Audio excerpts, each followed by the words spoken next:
Бүгінгі біздің сабағымыздың тақырыбы және бір рет қайталап өтемін. Ол матада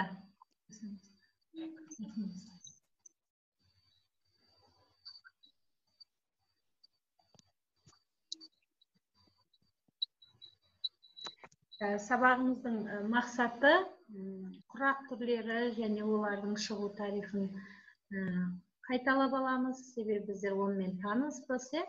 Осы уақытқа дейін біз құрақ түрлерін және оны қалай жасалатындықтарын білеміз.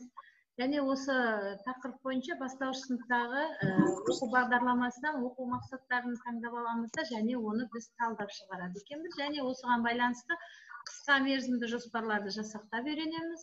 Және сол бойынша практикалық жұмыстарды жасайды екенбіз.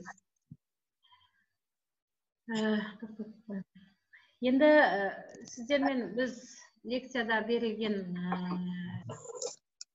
құрақ бойынша айтатын болсақ, біз құрақты халқымыздың қол өнерімен тікелей байланыстырамыз.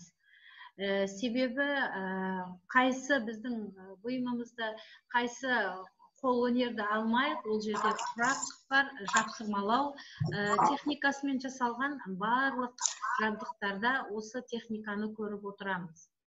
Қол өнерінің бірі болған құрақ өнері біздің халқымызда 15-16 ғасырда дамыған.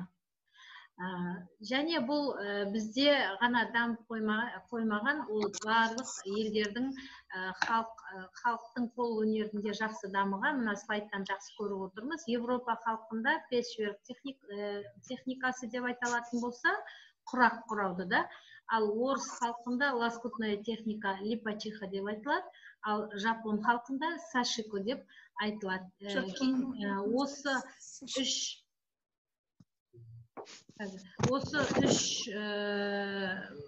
не бойынша, техника бойынша практикалық жұмыс беріледі. Осыларды жақсы есте сақтап қалуларыңызды сұраймын. Жалпы құрақ біздің қазақ халқының қол өнерінде құрақ өнері ең бірінші орында тұрған. Және жапсырмалау немесе аппликация. Біз білеміз, барлық жаңағы киіз үйдің жабдықтарының барлығы қайсы техникамен жасалған, өздеріңіз айта қойыңыздаршы. Аппликация ма, құрақ па? Екеуі де бар, немесе барлығы ою өрнектердің барлығы жапсырылып жасалады. Және соған сәйкес олардың түрі, түсі, олардың бір-біріне құралуы осы құрақ техникасынан келіп шығады екен. Ондай болатын болса,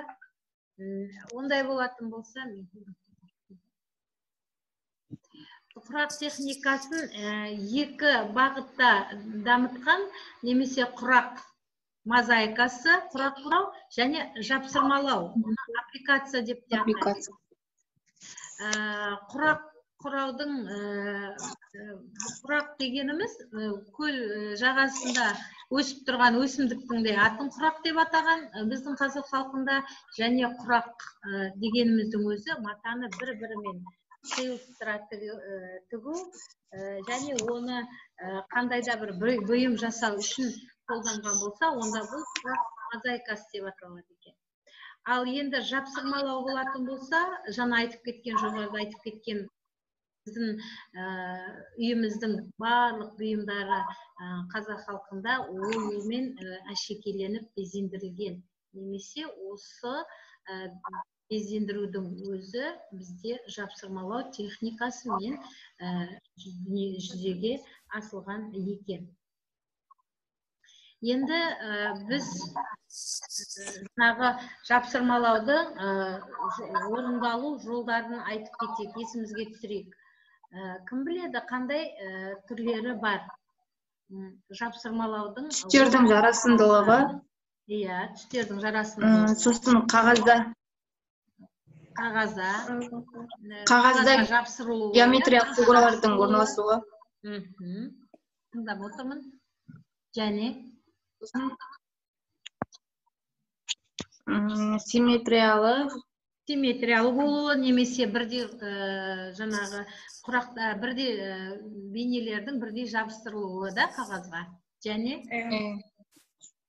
Және осы денелердің геометриялық денелер болсын, қандай да бір суреттің қағазға дұрыс орналасуын айтады екенбіз. Осы үш түрін атап кетеді екенбіз.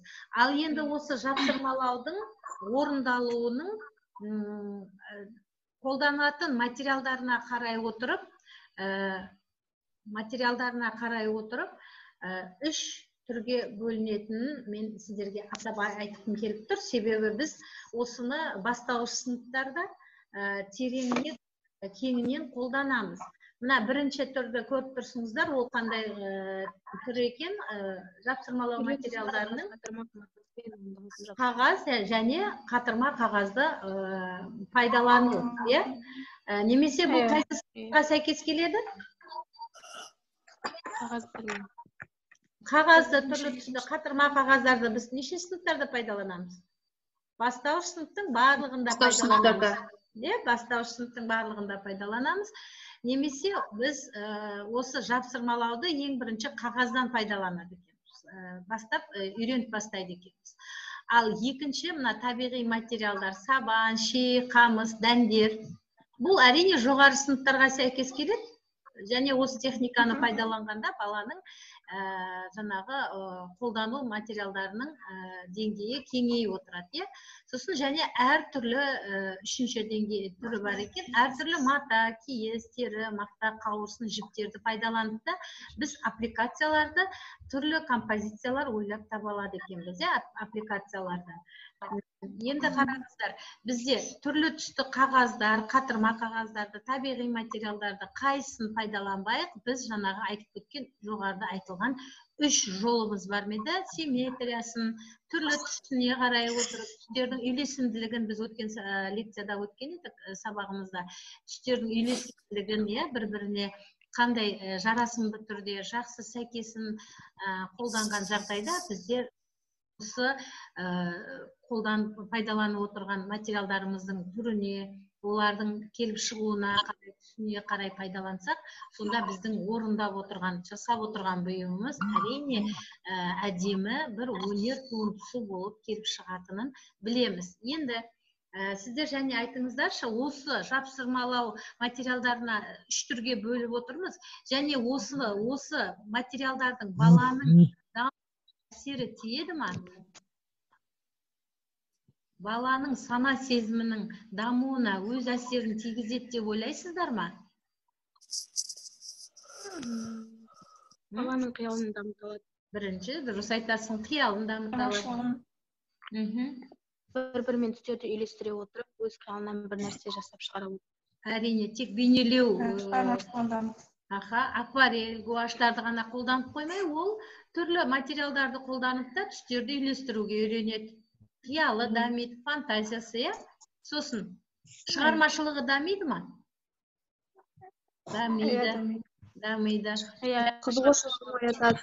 Әрине, баладағы жасырын таланттарды, қызығушылығын оята отырып, жасырын таланттарды дамытуға әсерін тигізеді екен.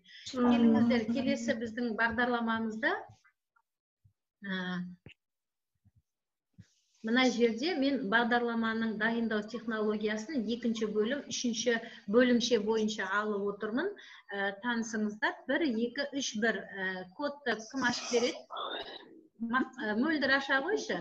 1, 2, 3, 1.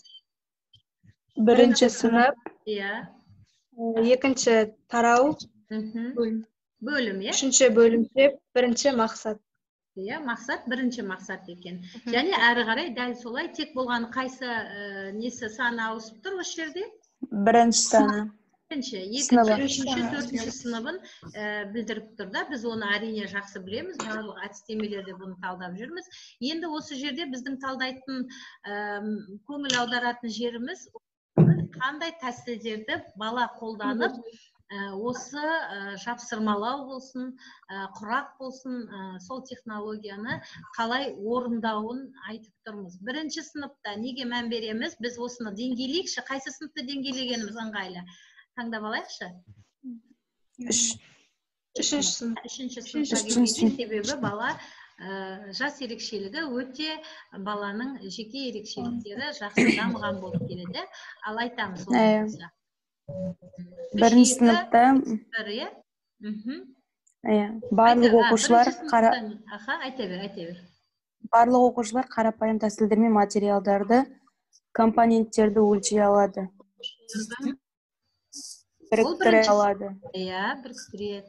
Қарапайым ғана тәсілдермен, желімдермен, немесе манағы айтқан қарапайым қағазға пайдалану арқылы. Ал екінші сыныпта қарапайым тәсілдер әртүрлі тәсілдерге өзгеріледі. Әртүрлі тәсілдермен әртүрлі тәсілдер алады уже. Жинақтай алады. Және біріктіре алады.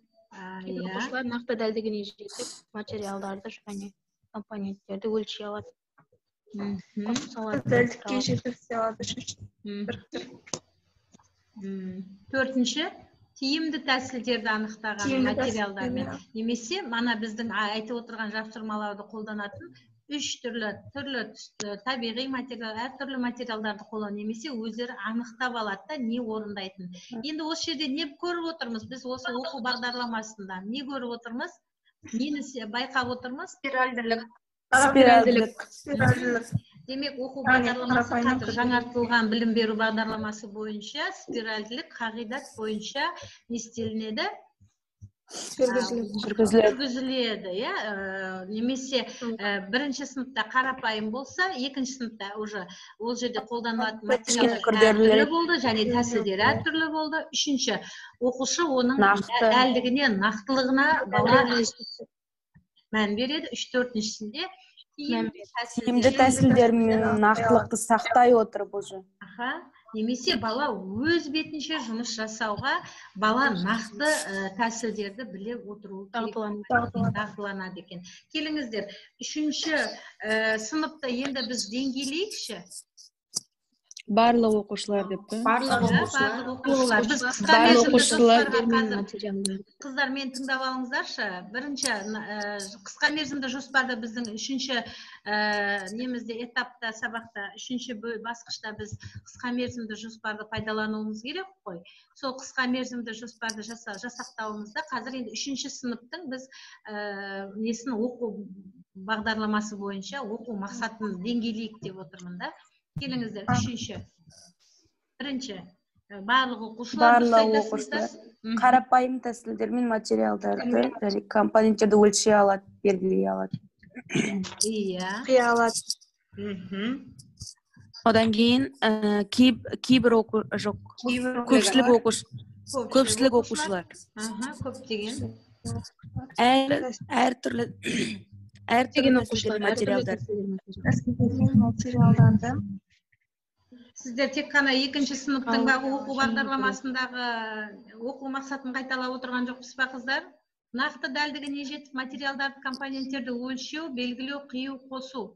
Немесе оқушы не істей алады? Нақты дәлдігіне өз бетінше нақты нелерді, компоненттерді өлшей алады, белгілей алады, өз бетінше қиып біріктіреді, формасын келтіре алады, немесе келтіріп. Енді осы жерде көптеген оқушыларға анық бір мақсат берейікші.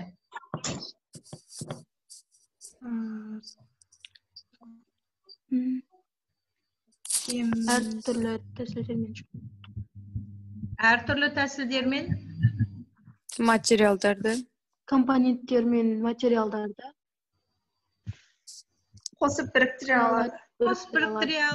Қоса алады, немесе өздерінше жасай алады. Және бұл жерде біз осы жерде және айта кететін, біз қауіпсіздік несін қосып кете аламыз да?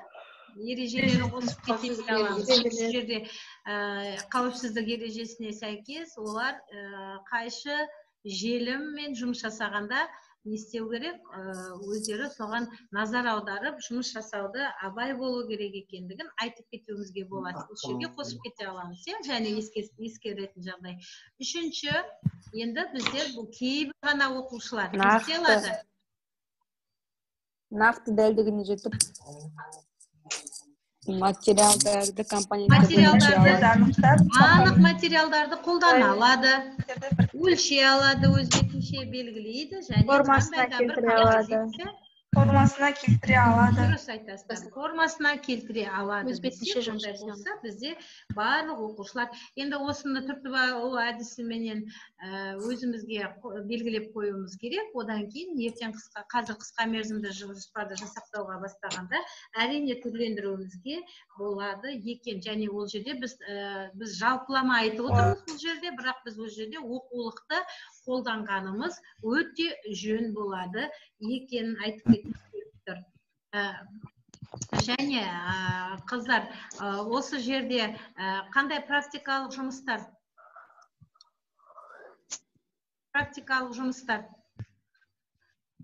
қолданған кезінде, орындаған кезде, кешіресіздер, орындаған кезде біз осы мақсатты анық қоюға үйренуіміз керек болады екен, е?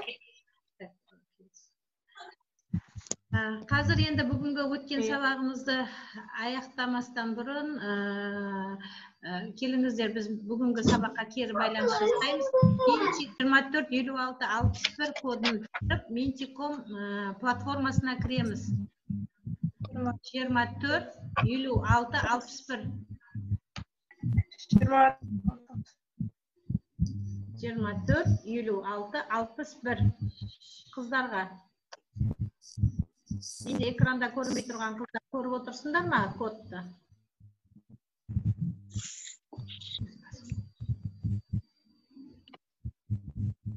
Бірде бір қыз кірген жоқ, мен көріп отырмын, онлайн болған. Мен апай, мен кіре алмаймын.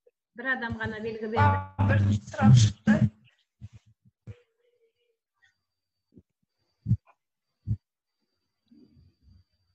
Қыздар, Кіріп отқасын дейтін. Кірмей қалып мен. өздеріңіздің неңізді, микрофондарыңызды сөндіріп қойыңыздаршы. Артық дыбыстар шығып жатыр. Екі қыз ғана кірді бізде. 1 минут уақыттарыңыз бар, екінші сұраққа өтіп кетеміз. Кім кіре алмай жатыр? Мен кіре алмай қалдым.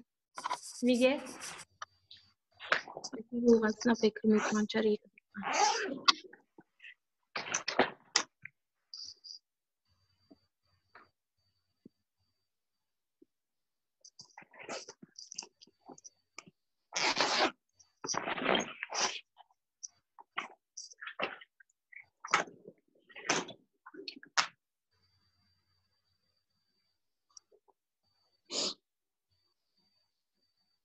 Екінші.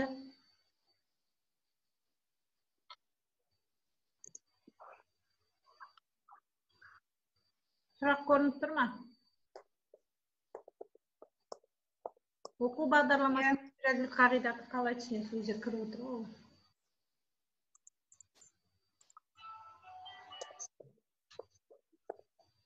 Материалдық қағидасын қалай түсінесіз? Оқу бағдарламасын бір сөйлеммен, бір ауыз сөзбен өзіңіздің түсініктеріңізді тездетіп жазамыз, қыздар. Уақытыңыз шектеулі екенін ұмытпаймыз.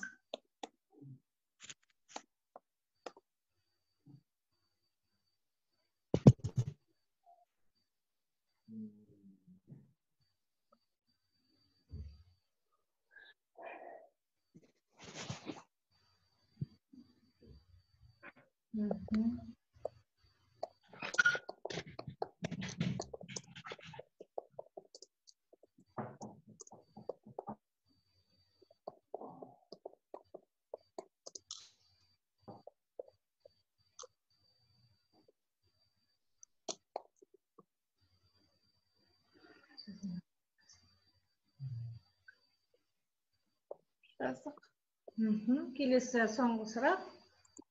Бүгінгі сабақ ұнады ма? Өз пікіріңізді білдіріңіздер.